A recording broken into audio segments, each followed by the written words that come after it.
Breaking update Srisailam reservoir plans pool మరమ్మతులపై central water power research station సైంటిస్టుల బృందం చేసిన అధ్యయనం ముగిసింది. 4 రోజుల పాటు డ్యాంను పరిశీలించిన శాస్త్రవేత్తల బృందం ప్లాన్స్ పూల్ లోతు, దాని విస్తరణ పరిశీలించారు.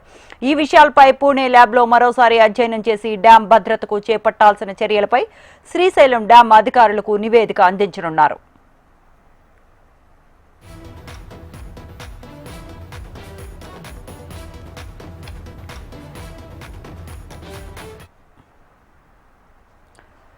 శ్రీశైలం రిజర్వాయర్ ప్లంజ్ పూల్ మరమ్మతులపై central water power research station సైంటిస్టుల బృందం చేసిన అధ్యయనం ముగిసింది. 4 రోజుల పాటు డ్యాంను పరిశీలించిన శాస్త్రవేత్తల బృందం ప్లంజ్ పూల్ లోతు, దాని విస్తరణను పరిశీలించారు. ఈ అంశానికి సంబంధించిన మరిన్ని అప్డేట్స్ మా అమరావతి బ్యూరో హరికిషన్ అందిస్తారు. Harikishan, good morning. Good morning Sravanthi. ప్రధానంగా 2009లో శ్రీశైలం ప్రాజెక్టుకు వచ్చినటువంటి వరద వల్ల డ్యామ్ ఉత్తర ప్రాంతంలో ఉన్నటువంటి ప్లంజ్ పూల్కు భారీ గొయ్యి ఏర్పడింది. అయితే అప్పటి నుంచి దీనికి సంబంధించి కంప్లీట్ గా శాస్త్రవేత్తల బృందం ఇప్పటికీ 2 సార్లు అయితే ఈ ప్రాంతాన్ని వచ్చి పరిశీలించి అధ్యయనం చేసింది. నివేదికలు కేంద్ర రాష్ట్ర ప్రభుత్వాలకు కూడా అందించింది. కానీ ఎటువంటి చర్యలు అయితే తీసుకోలేదు. రీసెంట్ గా డ్యామ్ కు సంబంధించి మరింత ప్రమాదంలో పడుతోందన్నటువంటి వార్తల నేపథ్యంలో రాష్ట్ర ప్రభుత్వం అప్రమత్తమైంది.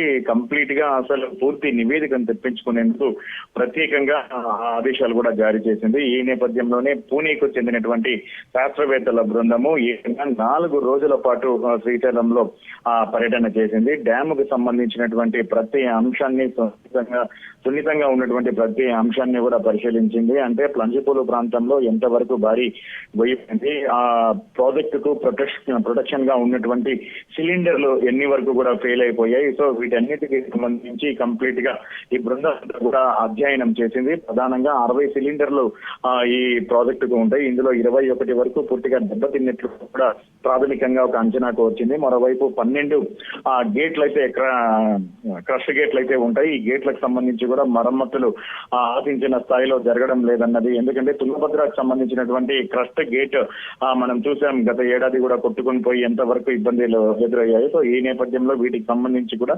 ఆశించిన స్థాయిలో మరమ్మతులు జరగడం లేదన్నది మనకున్నటువంటి సమాచారం. మరోవైపు ప్లంజిపూలు ప్రాంతంలో ఏర్పడినటువంటి భారీ గొయ్యి ప్రస్తుతానికి ఇబ్బంది లేకపోయినా భవిష్యత్తులో మాత్రం ప్రాజెక్టు పునాదులకు పెద్ద ఇబ్బంది తలెత్తేటటువంటి అవకాశం ఉందని చెప్పి కూడా ఒక నిర్ధారణకు వచ్చినట్లుగా కూడా తెలుస్తోంది. సో దీనికి సంబంధించి పూర్తి నివేదికను సీల్డ్ కవర్ లో ఇటు కేంద్ర రాష్ట్ర ప్రభుత్వాలకు అందించేటటువంటి అవకాశం ఉందని చెప్పేసి కూడా భావిస్తున్నారు. అయితే కంప్లీట్ గా వాళ్ళు సేకరించినటువంటి శాంపిల్స్, అలాగే ఏవైతే వీడియోగ్రాఫిక్స్, వాళ్ళంతా కూడా ఆ వీడియోగ్రాఫిక్స్ తీసుకెళ్లి పూణేలో ఉన్నటువంటి ల్యాబ్ లో దీనిపైన కూడా పూర్తిగా అధ్యయనం చేయనున్నారు.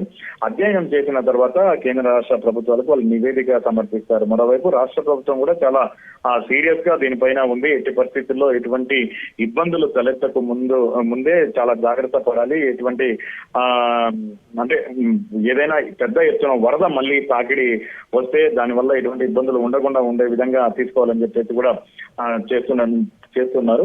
ఒకసారి మనం చూడొచ్చు. ఎందుకంటే 2009 తర్వాత ప్రాజెక్టు సామర్థ్యానికి మించి వరద ప్రవాహం ప్రాజెక్టు నుంచి ముందుకు రావడంతో చాలా వరకు అప్పుడు ఆ ప్రాజెక్టు కొట్టుకొని పోతుందన్నటువంటి భయం కూడా వ్యక్తమైంది. కానీ అప్పుడున్నటువంటి నాణ్యత, నైపుణ్యత ఆ ప్రాజెక్టు స్పష్టంగా కనిపించింది. మామూలుగా శ్రీశైలం ప్రాజెక్టు నుంచి 14 లక్షల క్యూసెక్ల వాటర్ వెళ్తుంది. కానీ ఆ సామర్థ్యానికి మించి దగ్గర 25 లక్షల క్యూసెక్ల వాటర్ ప్రాజెక్టు నుంచి దిగువకు వెళ్ళింది. అయినా కూడా ప్రాజెక్టు చెక్కు చెదరలేదు. సో ఈ నేపథ్యంలోనే ఈ చిన్న సమస్యలు ఏవైతే ఉన్నాయో వీటిని ఇమ్మీడియట్ గా మనము రెక్టిఫై చేయాలని చెప్పేసి కూడా అధికారుల బృందం ఇటు నివేదిక ఇప్పటికీ 2 సార్లు కూడా ఇచ్చింది. కానీ ఇప్పుడు కంప్లీట్ గా 4 రోజుల పాటు ఉండి మరింత అధ్యయనం చేసి ఆ నివేదికను కేంద్ర రాష్ట్ర ప్రభుత్వాలకు అందిస్తుంది. All right, thank you Harikishan.